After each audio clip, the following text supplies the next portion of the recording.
8:42 de la mañana, mercados en positivo, y abrimos tiempo también para ver perspectivas de mercado en este contexto tan complicado. Pilar García Germán, directora de ventas de Fidelity International, ¿qué tal? Bienvenida. Muchas gracias. ¿Se viene ya en la vuelta del verano un poquito más tranquila? Bueno, nosotros lo vemos complicado, a ver qué pasa. Carlos Moreno, director de ventas de Iberia, de Columbia. Me he liado con tu cargo hoy. Buenos días. ¿Qué tal la vuelta del verano? Bueno, lo que decíamos, parecía que el verano nos arreglaba un poco y se ha vuelto a estropear, así que bueno, veremos a ver cómo Habrá que volver a arreglarlo. A ver cómo acaba el año.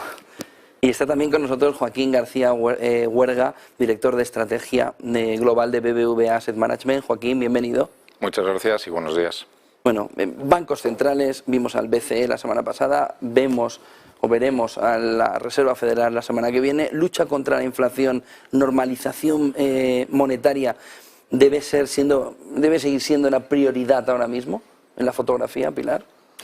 Bueno, nosotros la verdad es que descontamos un escenario principalmente a nivel global de recesión que viene a través de Europa, y si no lo desarrollamos un poquito más en Estados Unidos, que al final es un poco quien marca, quien lidera, lo que estamos viendo son mensajes un poco contradictorios, porque tenemos por un lado el precio del mercado de la vivienda que está cayendo, pero por otro lado tenemos muy buenos datos en cuanto al mercado laboral, con lo cual sí que creemos que la Reserva Federal todavía tiene cancha para seguir subiendo tipos, para seguir en esa política de modo algo más restrictiva, para quizá limitar esa posible espiral inflacionista en precios, en salarios, pero sí que es verdad que nos da miedo que se pueda pasar un poquito de rosca y que de cara al año que viene podamos encontrarnos con un entorno de contracción e inflación alta.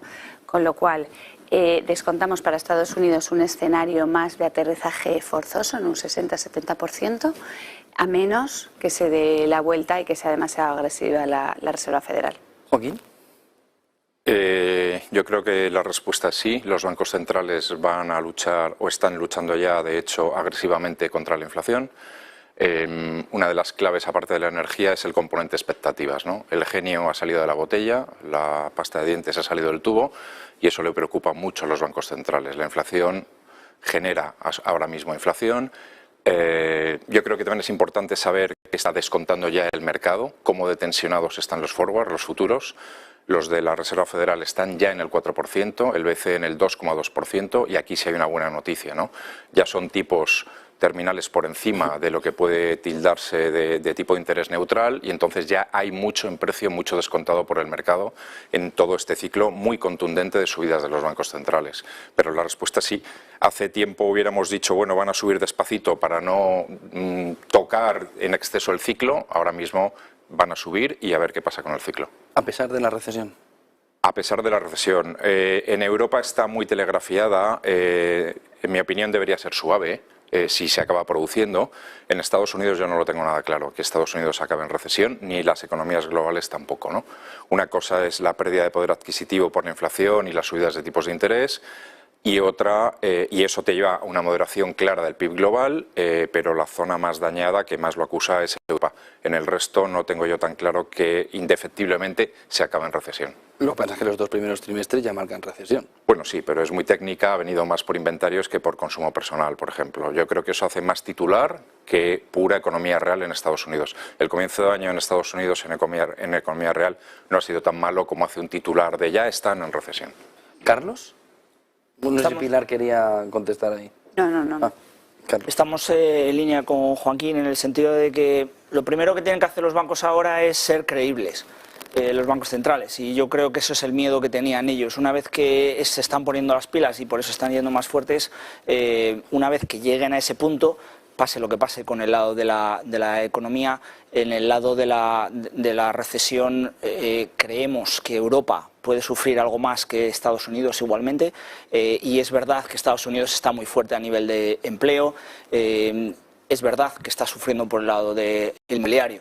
Por lo tanto, nosotros sí que pensamos, y de hecho estamos algo más positivos en el lado de economía, más de Estados Unidos que de Europa, por todo lo que tenemos en Europa del componente energético.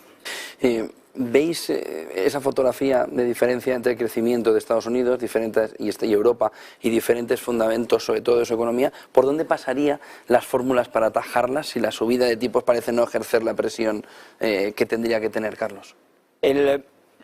Todo lo que venga yo creo que tiene que ser más político que otra cosa. Al final el tema del mercado es lo que tienes. O sea, el mercado puedes controlar los tipos de interés. Desgraciadamente la inflación de energía no se puede controlar con tipos de interés.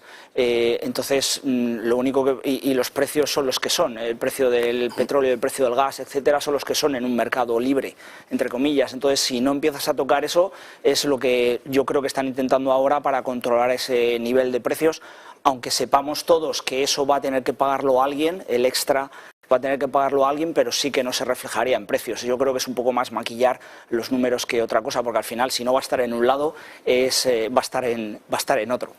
¿Por dónde pasa la solución si la subida de tipos no sirve? Bueno, estoy de acuerdo. No hay soluciones mágicas, ¿no? Huele a solución política. Ya el viernes estaba la Unión Europea debatiendo este tema. Nos faltan los detalles. Se trata de contener la factura energética a familias y a empresas, ¿no? Ahora, efectivamente, es el juego de, bueno, ¿y esto luego quién lo paga, ¿no? Esto al final acabará, como muchas otras cosas, ¿no?, en las cuentas nacionales, en forma de deuda pública, en forma de subvenciones, y es patada para adelante en unas economías, sobre todo periféricas en Europa, que ya vienen muy cargadas de deuda, ¿no? En cualquier caso, da toda la sensación de que ahora, a corto plazo, es lo que hay que hacer. Otra cosa es la planificación estratégica de la energía en la Unión Europea. Eso es lo que en paralelo se debe abordar, algo que nos parece que no se ha hecho en los últimos años. Pilar. Bueno, yo creo que también es muy importante destacar, o por lo menos desde nuestra visión, es que la situación macro en Estados Unidos es muy distinta de la de Europa, mientras que en Estados Unidos esperamos todavía subida de tipos, etcétera, que comentábamos. En la parte europea, nosotros desde luego esperamos que las ventanas de subidas de tipos se empiecen a cerrar de cara a finales de año. Como comentábamos, la situación en Europa con los precios de la energía estratosféricos, todo el problema del gas, que además a medida que nos vamos metiendo en el invierno creemos que ahí va a haber muchas más complicaciones, y es por eso por lo que pensamos que la recesión empezará por ahí en Europa. Luego tenemos también un poco la crisis del coste que empieza a afectar un poco a la vida real, y luego además, como es lógico, la guerra aquí al lado, ¿no? Con lo cual el problema está ahí. A corto plazo soluciones no hay. Nosotros lo que vemos es que, como decía, el problema principal es la parte de gas, donde hay reservas, pero no dejan de ser en torno a un 25 o un 30% del consumo anual, con lo cual la parte del gas estará muy presionado por el lado de consumo mínimos y esto impactará el precio. Y luego está la parte de la energía, que vamos a hacer, ya lleva subiendo mucho, con lo cual a corto plazo realmente la solución sería a lo mejor ir a buscar otras fuentes de energía a precios de mercado abierto, que esto con lo que supone, con lo cual creemos que la solución va a estar más en política activa de cada uno de los países, un poco en línea con lo que decía Joaquín, de cómo ayudar a los hogares y cómo limitar en cierta forma la demanda, pero va a estar complicado. Joaquín, yo creo que nos has contestado antes, pero hay una duda importante en el mercado también, si esta crisis energética puede derivar en una crisis que incluso impacte en lo financiero, llevándonos a una crisis que ahora empezamos a recordar, la de Lehman de 2008, ese estallido, si pudiera acercarse a eso, sobre todo por la cantidad de emisiones, aunque tenga sus condicionantes particulares, pero una crisis Lehman en el lado energético. En mi opinión, no. Una cosa es, como comentaba antes, ¿no?, moderación del crecimiento global. Asumamos que incluso Europa puede entrar en una recesión, también en mi opinión más suave que dura. Y otra cosa, un momento Lehman. Yo creo que un momento Lehman hay uno en la vida, ¿no? Estas predicciones o proyecciones apocalípticas, yo creo que el que a veces las acierta es de casualidad, ¿no? Ahora mismo los sistemas financieros están muchísimo más sólidos, los bancos muchísimo más capitalizados, los niveles de impago ahora mismo también son muy bajos y un momento Lehman yo creo que no tiene nada que ver. Ahora de lo que estamos hablando es de afectación a las rentas familiares, ¿no?, pues por la subida de la inflación, pero nada que ver con una crisis sistémica, ¿no? Otra cosa es que el tema de la energía es muy estratégico, está muy enrevesada la situación, el flujo de noticias que llega de Ucrania y de Rusia es cambiante, vamos a ver cómo evoluciona eso, porque parte de la clave y de lo que hace muy incómodo esta situación de mercado es precisamente que depende de factores muy geopolíticos, ¿no? Entonces vamos a ver cómo evoluciona ese conflicto, pero yo un momento Lehman no lo tengo encima de la mesa. Carlos, momento Lehman.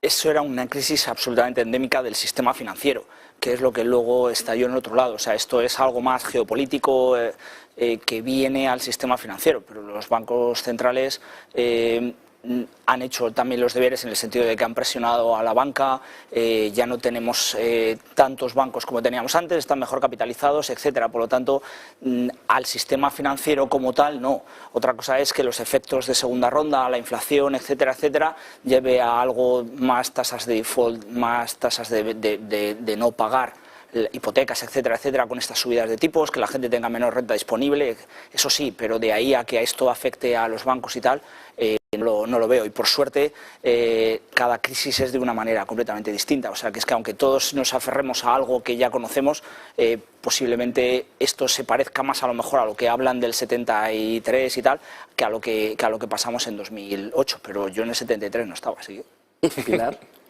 Bueno, como decían mis compañeros, es un tema muy geopolítico, tampoco vemos que estemos como el caso Lehman, ojalá, pero sí que habrá que mirar y monitorizar muy de cerca todo el tema de la guerra, porque al final es lo que está afectando, es lo que está haciendo presión sobre la inflación. Habrá que ver también un poco la relación entre, bueno, pues Rusia, China. Aquí cabe destacar que son, bueno, dos potencias que se juraban amor eterno antes de la guerra. Después ya China se empezó un poquito a separar y a dar unos mensajes un poco más contradictorios y de apoyo a Ucrania. Pero bueno, habrá que, es lo que comentábamos, ¿no? Está muy lejos de nuestro alcance, habrá que analizarlo. Sí que es verdad que, bueno, viendo a Rusia cómo está sustituyendo al cliente Europa por China, otros mercados asiáticos, está ingresando dinero que avalan un poco la guerra, y eso no deja de ser, bueno, pues más leña al fuego para toda esta situación de subidas de precio de energía, gas e inflación, con lo cual, bueno, habrá que, aquí lo peor es la incertidumbre en cuanto al tiempo. Poco también en China, llega el tercer mandato de Xi Jinping.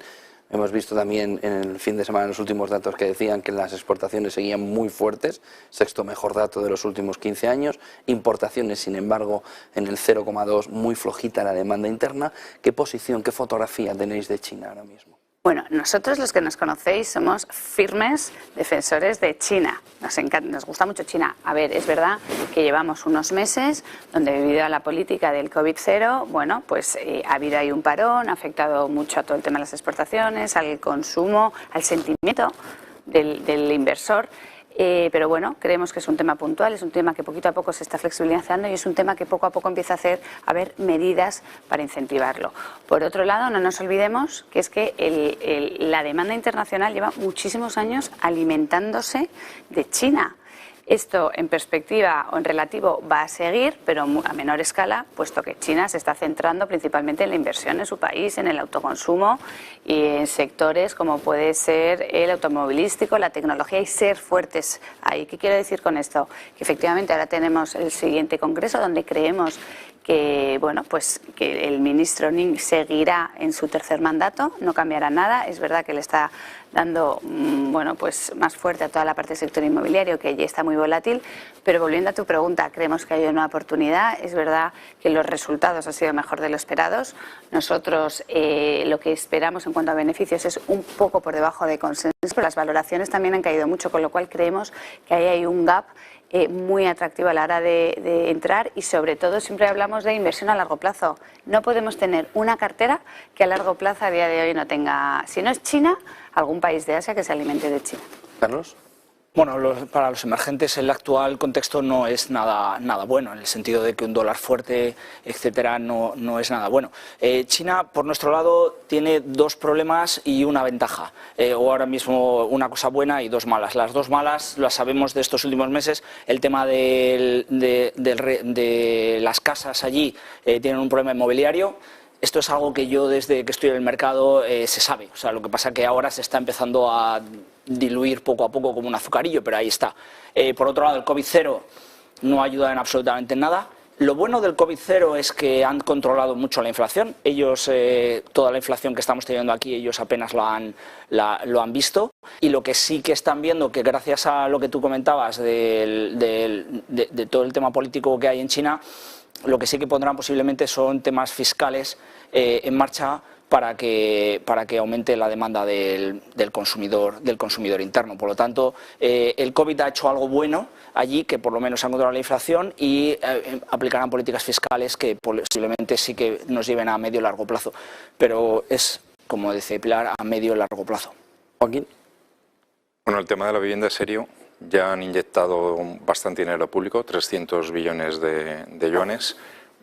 Y por añadir un poquito de picante, es verdad que China es un gran actor en la economía internacional, ha sido la cabeza tractora de la macro mundial y, por ejemplo, en la salida de la pandemia y en la salida de la crisis del año 2008, 2009 y siguientes, pero también yo creo que tiene unas características, un patrón de comportamiento poco a poco, indefectiblemente, de economía madura, aunque incluso no la sea, porque sigue siendo emergente.